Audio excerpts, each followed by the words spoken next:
for our businesses first starting out, word of mouth is everything. Undercharging your services leads to worse outcomes for your clients, not better outcomes. I invested within software and platforms to communicate more effectively with parents. Because you're charging your value and you're charging what you're worth, it buys you options and opportunities. This is the Education Business Podcast for all founders and business owners in the education sector. This podcast is for you if you have an education business or you're thinking about starting one. That could be tutoring, publishing, holiday clubs. It really doesn't matter. You're in business and you're also in education.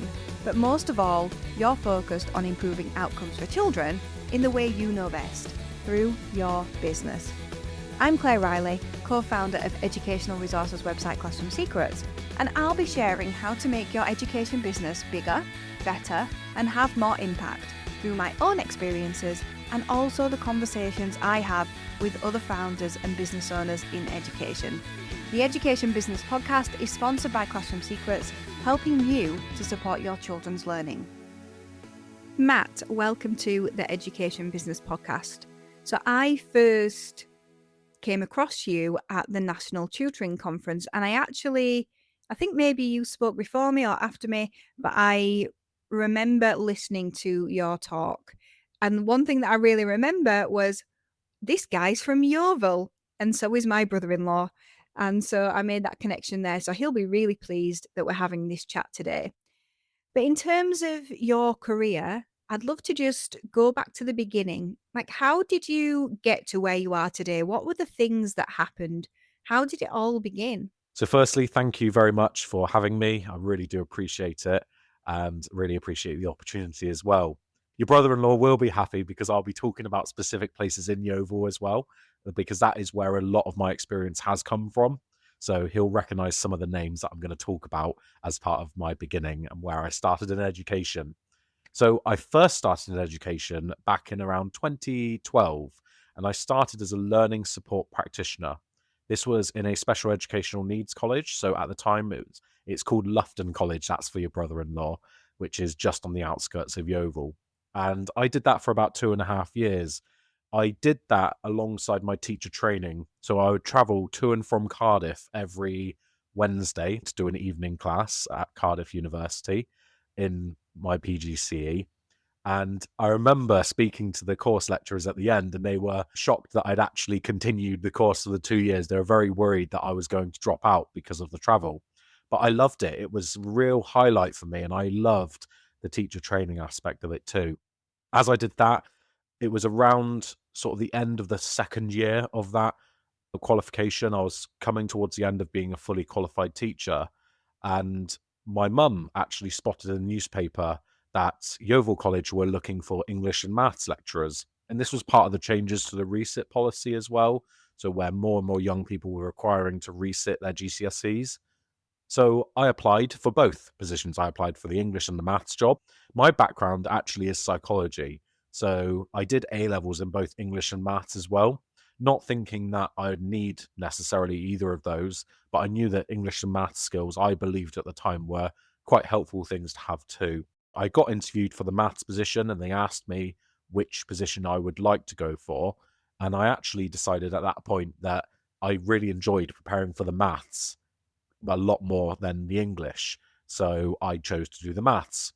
When I got offered that job, I stayed at the college for around 8 years in total. So the first 5 years of my employment at Yeovil College, I was a maths lecturer, and I primarily specialised within GCSE and functional skills maths at the time. And I learned a lot about my teaching methodology. I developed my own style.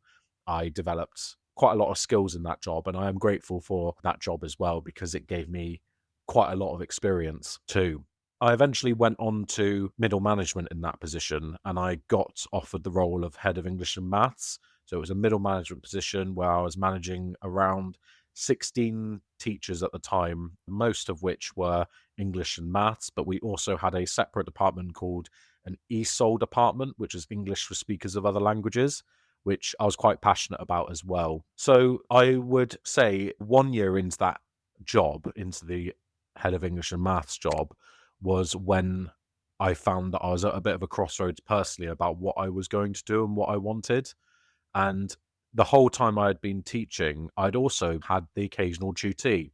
So even from 2015, when I first started the college, I had tutees, maybe one or two a year.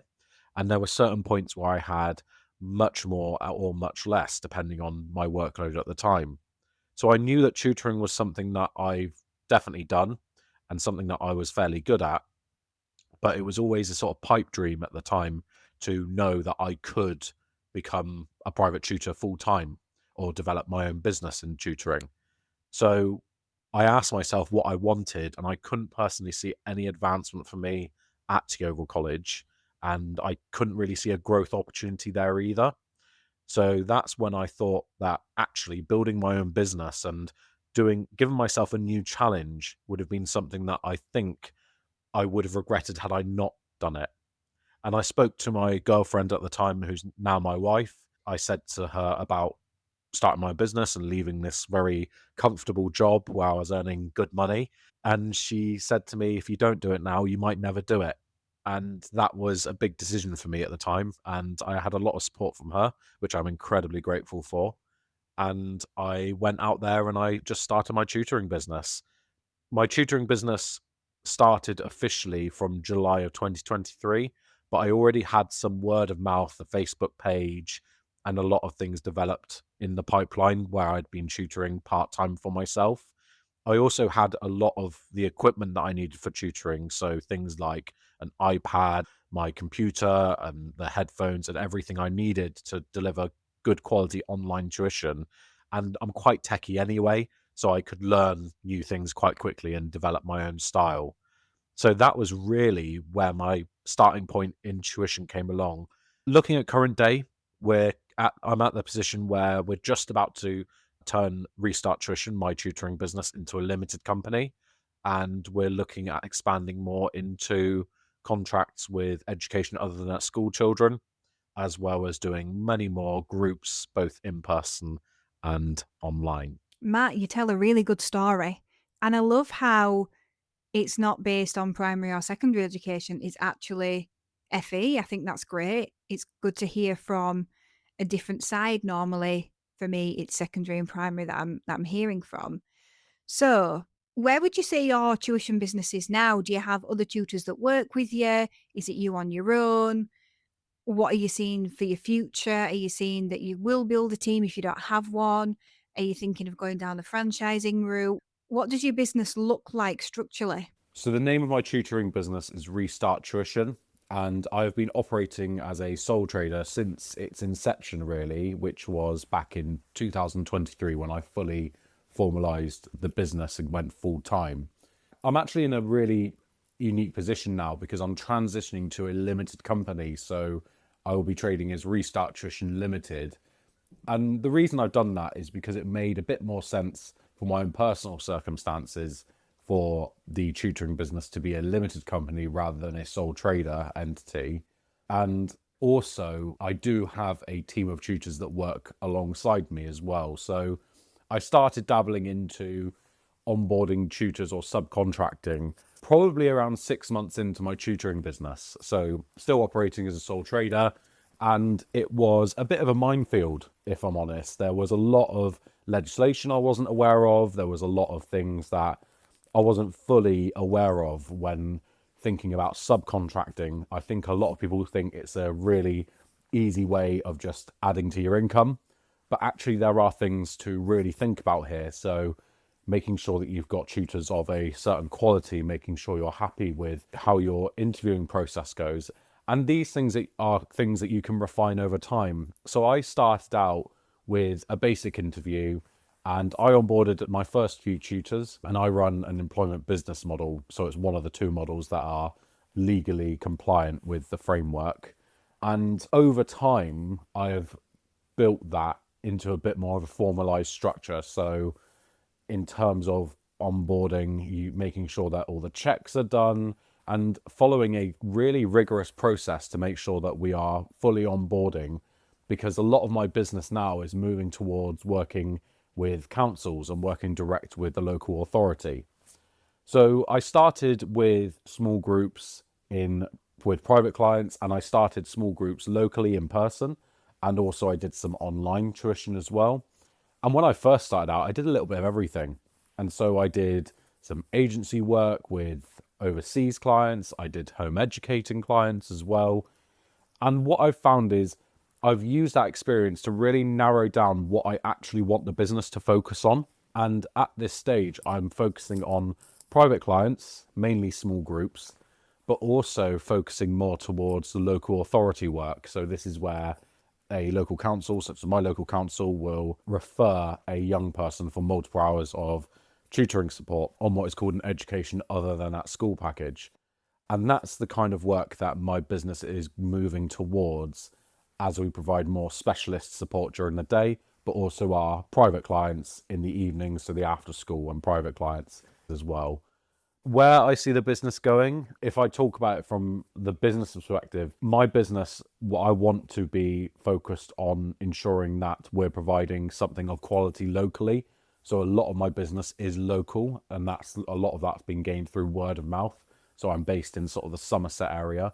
My plan is to focus really on Somerset, do a lot more local networking, speak to a lot of local businesses as well, and start establishing ourselves a bit more locally, because I think our unique selling point is the fact that where I did work in an FE college before, I have a reputation within the town that I live in.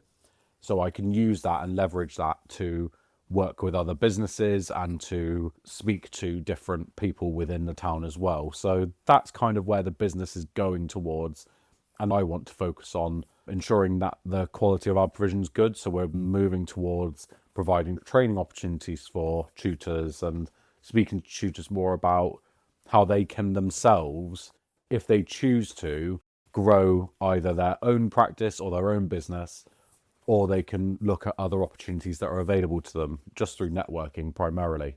So you've narrowed your focus more recently. How did you decide what you would actually focus in on? What were the factors that you considered when you thought about, okay, how can I do more of one thing rather than less of lots and lots of things? What was on your mind? What did you look at? I think choosing who to work with for me was a mixture of knowing where my natural strengths lie, as well as who I personally enjoy working with. I knew I'd had a really good ability to work with private clients and to work with parents directly for students in one-to-one, as I was doing before I decided to go full time. So I knew that working with private clients was something I definitely did want to do, and I particularly wanted to do that in person. Where I have done online tuition before, I do really value being in person with learners, and so in person provision is something that I love offering and I will continue to offer. And that was something that I personally enjoyed, but also I found a lot of fulfillment in, because that's why I was in the classroom for as long as I was. I enjoyed being in front of learners and speaking and forming those working relationships with them, especially where I worked in FE, where the relationship is much more a working relationship because the learners call you by your first name and they're learning to become adults in the workplace at that point. So you get those opportunities to really establish those professional working relationships with those young people and to show them what a healthy working relationship is, which I think is incredibly important. The education other than that school is really an extension of that, because I have found that where we do multiple hours a week with the same learner on an education other than that school package, it gives you a really good opportunity to form a really great relationship with the family and with the young person as well. So you essentially become an advocate for that young person. And where I have attended EHCP reviews and where I've attended reviews with the providers to establish what we are providing, we've acted as the advocate for the young person, ensuring that exam arrangements are correct, ensuring the right exam boards are entered for, and that we hold centres to account for what they have said to the family and the young people, because we're often talking to parents where they've maybe fought for several years to get those education other than that school packages for their children.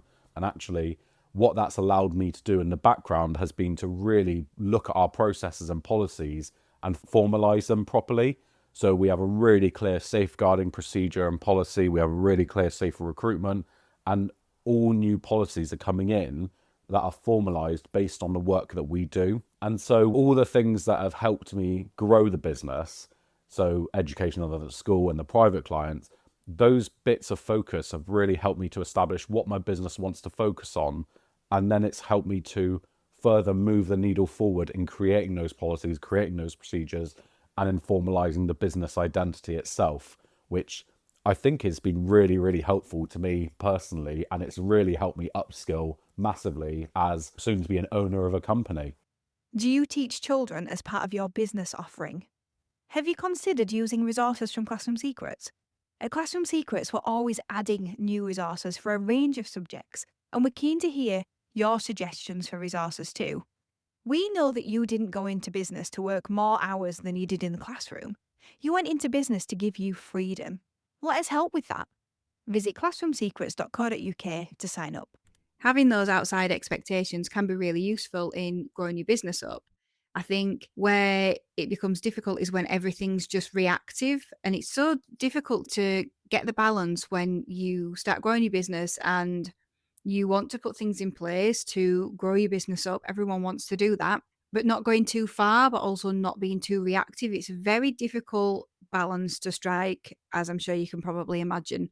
I've experienced on more than one occasion, but it is really helpful to get that in place. And when you make sure that everyone's always coming back to it, that's when it can be really, really powerful. Just to go back to what we talked about before, where you have decided to focus in rather than doing many things. If somebody's listening and they're worried about focusing in because they just, they want to get the sales in, and they're worried about not being able to meet their income goals, what advice do you have for them about focusing on one thing? I don't know if you've read the book, The One Thing. It's actually really, really useful. But basically it says if you focus on one thing, you're more likely to be successful. So what advice would you give to a founder who is wanting to focus on one thing but is scared of doing so? It's quite interesting, Claire, because I've never actually read that book. I've read quite a few books from Alex Hormozy, which have a very similar sort of strand to them throughout around sales and marketing. I've not read all three of his books. I know he's just recently published one, but I've read a couple of them. I've listened to them by Audible, actually. I've got loads of audio books, which I've yet to read, but I just keep picking them up with my monthly subscription. So they're there. What would I advise a founder? I think for me, in that first period where you've established what it is you want to focus on and what it is you want to grow, I would then think about how that offer is being marketed, how that offer is being presented to your clients and your prospective clients, and also what practices are you putting in place to encourage word of mouth referrals? Because I think for our businesses, when we're first starting out, word of mouth is everything. So for me, I'll give you an example for my business. I do a lot of in-person tuition locally in my town of Yeovil. And so a lot of my business comes from recommendations through other parents. But as I've grown, it has come through recommendations from some of the school partnerships that I've made. Now, the schools can't directly recommend my business to parents if parents are asking for tuition, but they can certainly point them in the right direction around making sure that a tutor has got an enhanced DVS, making sure that they're qualified, and making sure all of the things that I make sure that we put front and center of our marketing, because it's things that our parents care about. So my advice to a lot of founders would be to really think about the messaging that you're putting out there, but also to work with your parents and to work with the people who have started your business, who are starting to work with you, and do those things that encourage more referrals. I think as tutors, we get stuck in a trap of focusing on loyalty incentives, so keeping people loyal to our business. But actually, particularly for my business, once the child has reached year 11 and has completed and passed their GCSE maths or English, we don't have really a relationship with that family again unless they've got younger siblings. So loyalty isn't a massive thing for us. It's mainly going to be around how we get those referrals in the moment. Things that I have done that have been quite effective for that have been, I've done surveys mid-year. So I've given a survey out, and then at the end of the survey, I've shared a link to either my Google page, Facebook page. I've used Trustpilot a bit more now because I think a lot of parents do like using Trustpilot, but I know that Google and Facebook have a bit more reach in terms of what parents are searching for. The key thing I think is also measuring where your parents are finding you. So I've had more recently parents find me via Google, which tells me that I'm getting a lot of Yeovil based parents who are Googling maths tutor near me. So my focus should be more towards Google and the things that are going to rank in Google. So Trustpilot as well. That will help grow my business. And those are things that I'd probably recommend to a founder just starting out, just to make sure that they're properly advertising their offer. Obviously, one of the things that I do say is income is quite important. I live in a real world where, you have to make a certain amount of income to meet your bills. So one of the things I definitely did, and I still do this actually, is I do work via agency with some other clients. So I've still got partnerships with a couple of agencies that I work with who provide overseas tuition, and I do the occasional overseas tuition as well. And that is just really to top up my income, to make sure that I'm not worrying too much about my own business and having to take on new clients out of scarcity when maybe they're not the right fit for me. How did your relationship with money change when you moved from employment into running your own business? And what would you tell somebody who is still undercharging or doubting their value? My relationship with money when I was employed was very different to how my relationship with money is now. I certainly felt that when I was employed, having the set amount of money coming in was nice and it was very reassuring. But I never made the connection between my money and my income to the skills I had, to the amount of value that I can provide, and to the services that I can offer within the marketplace. And that's something that has taken me a long time to really think about as I have developed my own business and as I have been working for myself. So how I describe this to a lot of other people is that no matter how many hours I did when I was employed and how many extra hours I did in my own time, especially around the time when there was a significant event such as Ofsted in or some big season around exams and marking, no matter what happened there, the income never went up. And so in my business, the big contrast there is when I'm self-employed, the amount of money is directly related to the amount of work that is happening within my business. Now, that mindset shifted from when I first left, because when I first left, it was how much work that I personally did within the business affected the amount that the business earned. So as I've built a team and as I've built tutors around me, I've thought about how the business generates income and what that income can provide for not just me, but for the business itself. And income in the business and revenue lines are quite flashy. So you see big numbers in revenue, but that doesn't really paint a true picture. I think we see online the same people talking about how much money they earn and how much money they've made from their tutoring business and how it's much more than they ever earned when they were a teacher. But that doesn't really paint a true story of how income works. So the top revenue line has to account for not only that, but your tax, all of your subscriptions, all of the different things that help your business operate. So having a really big revenue sign saying, I earn this much money, doesn't really paint a full picture. And so my attitude with money changed when I started thinking about how money can buy me leverage to get my business in the position I want it to be in so that it can grow successfully. When I think about how people are undercharging or doubting their value, the key thing to think about when you are undercharging is knowing what you're worth and knowing how much the market is willing to pay is generally quite a good idea. So you can look at average tutoring rates within your region and you can kind of position yourself within a certain price point depending on your region. And obviously the regional differences, they do vary significantly, but it's worth bearing that in mind if you are looking at what you're charging. The other thing to think about is look at the level of service you're talking about providing. So one of the things I did in my business was I invested within software and platforms that allowed my business to communicate more effectively with parents. So I have a second business phone, for example. That's how I keep my business running. I have a separate computer. I have a separate office. These are things that help the business grow and they help the business develop. These all cost a certain amount of money, and obviously that money has to be generated within the business.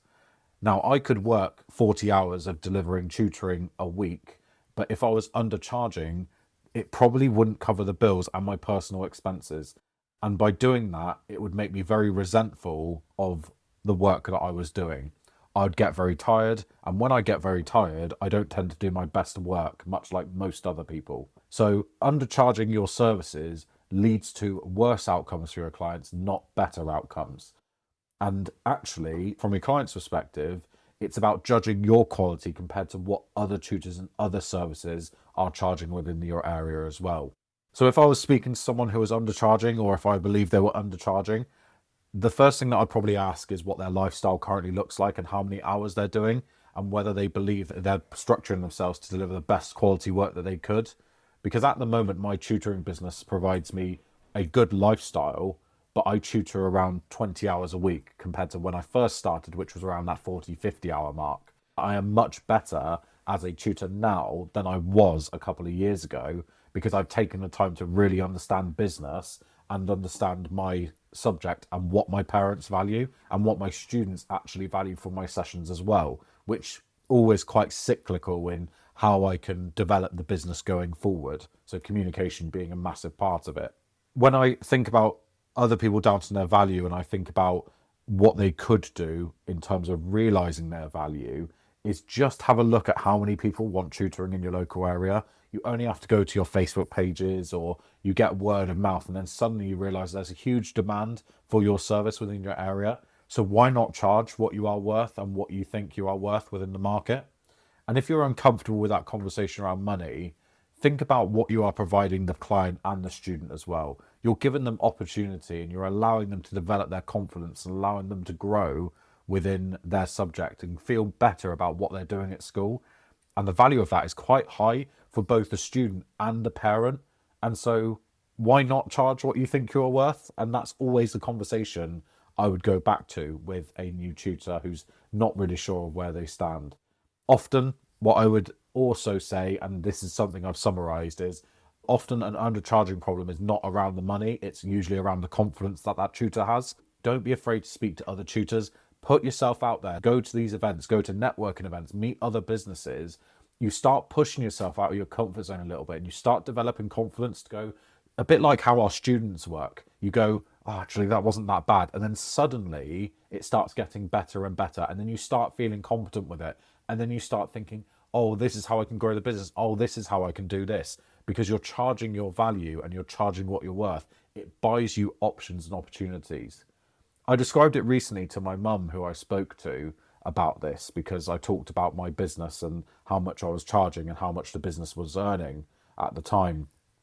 And we talked about the equality argument around people being able to access tutoring.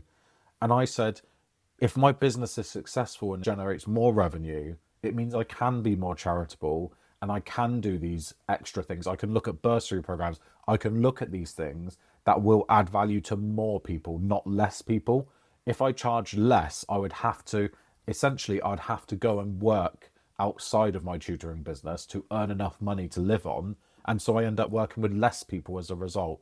So it's all of these things that kind of come into their own, which really make sense and develop a proper business that you can be proud of, that's generating an income that you can then not only earn from and create a lifestyle with, but you can also invest in and help watch it grow.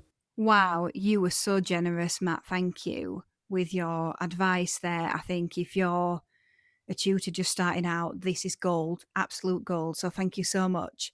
Just a couple of points that I think are worth just commenting on, really. I think the fact that you said, you've got influencers out there and they're talking about how much they're making from tutoring.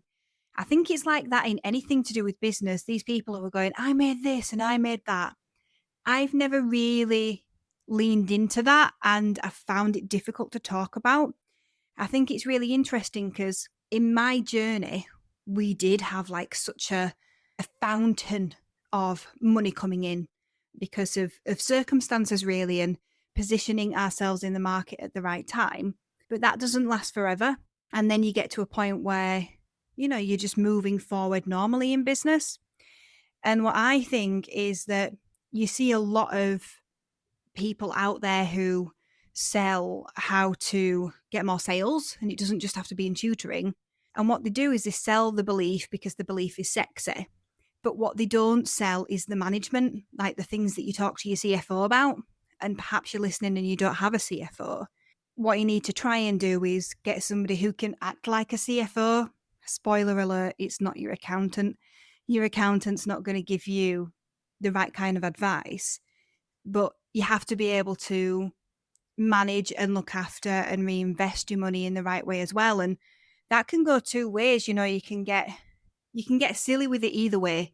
You can either save too much in the company and not do anything with it. You can be too sensible and not let yourself have any, or you can go over the top and you can give it away, and so I think that's worth pointing out, really. You can have these people who talk about the belief of money, but you also have to have that underlying, the mechanics of money, the day-to-day boring stuff and how that works. On the point about your mum, I'm really glad you brought that up. I actually had my mum working with me in the business for a while. She had also been a teacher. And I think we can have family members that mean well, that think that they're advising you, but not come from a place of business experience or anything like that. And I think in the teaching world, something that I really experienced, especially in my early days, was feeling like I had to take responsibility for maybe the government's problem or somebody else's problem. So when we first started Classroom Secrets, it was kind of that thing of, well, if it's a digital resource, I shouldn't have to pay for it. I can't believe you're expecting teachers to pay for it. It should be free. No thought at that point was going into the fact that I was dedicating my whole life to that, and then I'd started paying freelancers. I don't really think you have that mindset anymore. I think people have an understanding that somebody had to make that, and obviously it is something that's commercial. But then again, it's that whole thing of the responsibility is being put at the wrong feet. I suppose, expecting tutors to reduce their prices so that it's more equitable, that makes it impossible to do it at all. And as you say, the right thing to do is actually to build success and then be able to fund things.